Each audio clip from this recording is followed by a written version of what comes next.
Hello and welcome back to the channel for another College TF review. Today we continue with the live action hype as we're taking a look at the Transformers Rise of the Beasts Bumblebee. And this guy is definitely a huge improvement from past Bumblebees, both Bayverse and what we got originally for Transformers Bumblebee movie. So super hyped with this figure, definitely looks good and worth the pickup. I got mine over at All Time Toy Store. They recently got them in stock, so check out the link in the description. And as always, please remember to like and subscribe to the channel, as there will be many more Rise of the Beasts reviews to come. So before we take a look at the figure, take a look at the Studio Series packaging. So you get a nice display base here from, I'm sure, some scene in the new movie, maybe in Peru, as that is where it's rumored to be set, or at least filmed. So you can see the Studio Series on the side. He's number 100. Very nice. And then the box itself has some cool artwork of B on the front, B on the side, B on the back, product shots, and B on the other side, and just words on the bottom. Then you do, of course, get instructions. They are fairly easy to follow for this guy. He is a lot simpler, I would say, than a lot of the Bayverse Bees in a very good way. He's much more enjoyable to transform and much more fun to play with. So here is the figure himself. Looks pretty cool. I have him with all his accessories on. My only complaint, honestly, with this figure is probably the paint. But the figure itself looks great. I think they did a fantastic job. Definitely much better matches his appearance from the Bumblebee movie in terms of some of the key features, those being, the feet. He had those circular feet with then the rear of the vehicle on the back. And so you can see that replicated on this guy. And then the door wings look a little better, as well as the whole torso is a little smoother and skinnier to what we actually see in the movie. And his transformation is so much better than that Bumblebee movie Volkswagen Bee. I wish they could update that mold, maybe using some of the aspects of this to give us a much more representative figure. And the face sculpt looks pretty good on this guy as well. Again, he is just missing that Autobot paint there on the front, which is a little unfortunate, but overall he's looking pretty good. I would say the figure itself, paint apps wise, is not too bad. I know a lot of people complain about it, but I think he actually looks pretty good.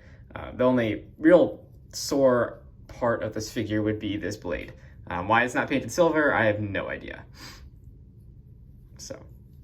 But overall, looks pretty good. Lots of the features that we've seen in the artwork for the character. Looks very good. I would say the figure itself has paint in all the right places except for that Autobot logo. So it's good. It's pretty good. And then the arm blaster, I much prefer the way they did it on this figure, where it fits over the hand to kind of make it look like it morphed out of his arm instead of having a full detachable piece from the arm. I think it's much better for the overall integrity of the figure, and it looks pretty good. See it sculpted on. It does only fit on his right arm, whereas the arm blade can go on either arm. I think it looks like it's meant to go on the right arm, because I don't think it's meant to angle down like that when it's on his arm. It's meant to angle upwards. So just to showcase that. So you can just see here, it just slides over his hand. And then you can store his weapons on the back. So on the door wings here, you do have slots on either side into which the accessories can slot. So you do have a slot on the bottom of the gun that can just tab in on that side. And then the arm blade does also have a tab, but just to show, you do also have those two slots for these two tabs on the other arm, so you can have him wielding his arm blade. And then to store the arm blade, same thing as the gun. There's a tab on both door wings have the same tab, so it doesn't really matter which one you use. And then you can just use this slot in the front of the blade, and it tabs in nicely.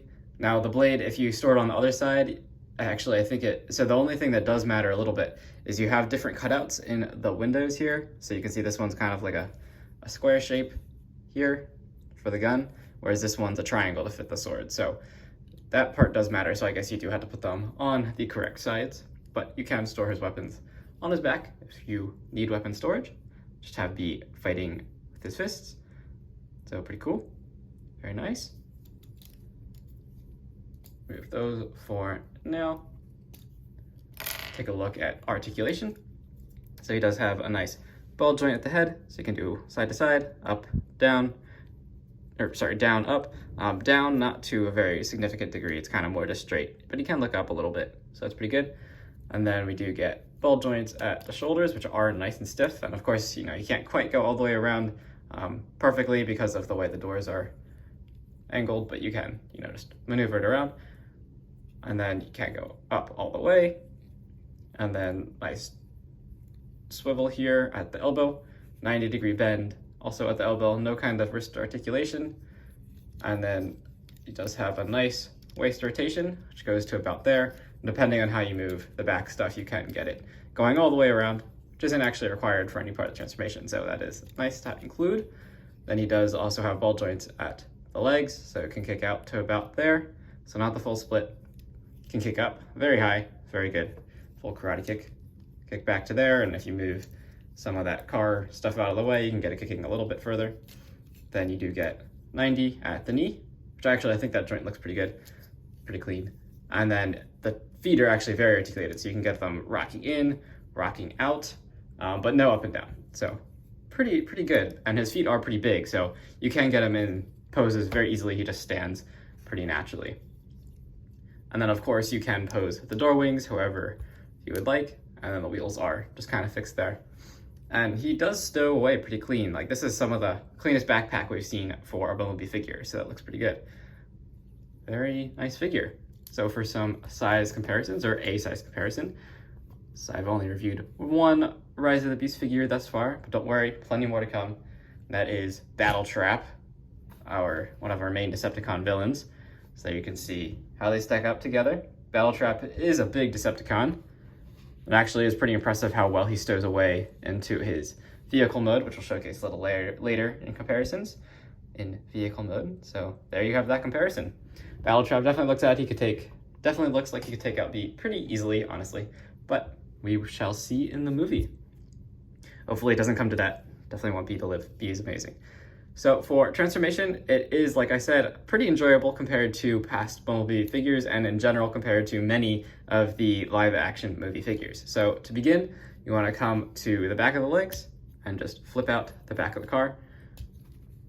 And then you want to rotate at the feet and then rotate that bumper piece around. And then there's a double joint and you just want to collapse the feet in. And then there is a tiny little tab in slot there on the outside, just tabs in like that. Same thing on the other side. So rotate the foot, rotate that back piece, and then rotate everything inside, and it should just collapse nice and easily. Now this was the hardest part to do out of the packaging because you do have little overlocking tabs on the front and back, but the key when you're both putting them into going from robot to vehicle and from vehicle to robot is just to kind of angle these tabs and they will go into place nice and easy like that. So there you go, the back section of the car is all done. Next you want to come to his backpack here and just like all the movie Bee figures, unfold it all. And there you have a really nice looking tricked out Camaro top, which we'll definitely see more of in a little bit here. And then just make sure the door wings are kind of out to the side there so we have some clearance, because next you want to angle these front pieces of the chest. I actually like to angle them all the way down as it does help in attaching the front of the car, which I'll get to in a minute. And then you just want to disengage the chest from the abdominal section, lift everything up, and then kind of shoot the front of the hood forward on a double hinge, and that will click into place on the front here. And so this was also somewhat of a tricky part. So once you kind of have it in a little bit, you then just want to angle the front of the car so that those headlights are straight, and it does just all collapse down. And then you just want to collapse the doors in, and you can also leave them open if you wanted to. The way they made this, I really like how the doors aren't all transparent plastic, because since they are fairly structural to the car, they do actually have that separate transparent plastic piece. But if you wanted to, you could leave a door open since they are just full door pieces, which is kind of a neat feature, a little gimmicky feature. And then you close all of that up and then just flatten the hood down. It's nice and smooth. And then we're almost done. So then you just want to hinge the arms up, then collapse them at that gray joint there, both sides, rotate inwards, then take the wheel pieces, and you have little nubs that go kind of underneath the front of the car there. Same thing on this side, snaps in nice and secure. And finally, just bring the arms down, and you do have a little tiny slot there for a little tab that is right here. You just want to slide that all in until you hear a nice click. Same thing on the other side. And here we have Transformers Rise of the Beasts Bumblebee, Studio Series number 100, in his really souped up Camaro mode. This is pretty awesome, like kind of Baja Overland styled Camaro.